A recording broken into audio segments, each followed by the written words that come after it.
Hey guys, what's up? How ya doing? I'm here to talk to you guys about the new episode of Daemons of the Shadow Realm or Yomi no Tsugai on episode 14. This episode right here was very, I guess, depending on your point of view, emotional and somewhat kind of devastating. I mean, whatever you saw or whatever's the emotionally devastating for you,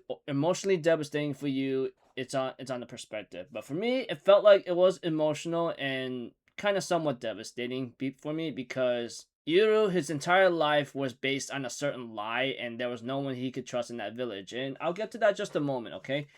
We have to it that Hana, who finally came back from her work, whatever you want to call it, tells Dara what's up and information. Therefore, Dara decides to meet up with one of the Kagamoris, which is Kagamori Jin, and ask him for help. Eventually, we have to it Yuru along with Tadara Ken decides to go do some practicing, and Ken was trying to teach Yuru some advice of how to live in the modern society they are in. But we also see too that they get followed by two Daemons, which apparently I don't know.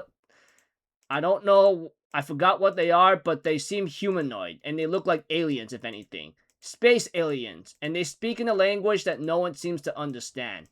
But we also see to it that Oshira arrives with Danji to meet up with Yuru. But we get to see that Danji was actually not human this entire time. He was actually a daemon. And we get to see the truth about this because Yuru realizes that, all demons don't seem to have any shadows at all, which apparently is very common. So who are you? What are you? And therefore, Daemon reveals his true form is that of a kid, and that he has a sister that's like the fake Asa, and they are known to be Zashiki Warashi. And we have to it that this upsets Yuru very much because his entire life he spent with Daemon, it feels like it's all of a lie and it's all of a setup. But I guess all this time, Yuru his entire life was given a lie, and what he's been living for, what he's been doing was all fake to him. I guess in a perspective in his own eyes and his own personality, he has been nothing been used a lot, and because of the power he has within him, he thinks he's being targeted and going like, hey, did you just hang out with me because I have a seal? You want to steal this power from me? You get the idea, because Yuru and Asa in this series are targets from many factions that wants them for their power, or they want them dead. It becomes a little complicated for Yuru, and a lot is going on in his mind right now. His parents are missing, the Asa he thought he was protecting was fake, and there are many things have been going on in his life, and he's very much snapping out right now in total anger and rage. He's like, what the hell? Are you serious right now? All this time, I don't seem to understand. Why is this happening? What's going on? Why are my parents missing? Where are they? You get the idea. If you read the series or watched the anime up to this point, Yuru is going through a lot of stuff right now that's turned his world upside down. And right now, he doesn't know what to believe in and know what to do. At this point in time, when you do something, or you've been part of something your entire life that's all been faked out, you're going to be upset, obviously, from the get-go.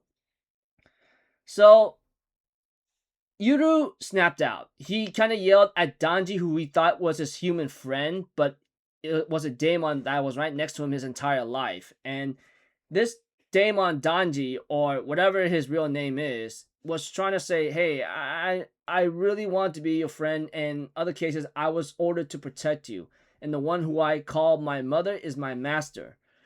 So, yeah, I do feel sad for Danji here, who is actually a daemon, but he has never revealed himself or told the truth to Yuru for many years. And with Yuru not with Yuru having a target on his back and being spied on and possibly wanting to be killed or something like that, it made him snap out, wondering what the heck, dude? What's going on here entirely? And Yuru decides to go walk off for a bit to cool his head off, because right now he's not really in the right state of mind and he needs to figure things out. and I don't blame him for it. There's a lot of things in this world that you only that could turn your world upside down, only for the truth to be revealed much later. So, preview next episode is called Yuru and Danji. So this might be about Yuru and Danji themselves, and hopefully their relationship can be repaired, and hopefully Yuru can understand what the heck is going on. But with what he has been through and the losses, especially the village being attacked again, he's going through a lot of hefty stuff. So until then, I'll see you guys in the next video. I'm Alpha Zero. Have a good day. I'll see you guys next time. All right. Peace out. Bye bye. Toot toot.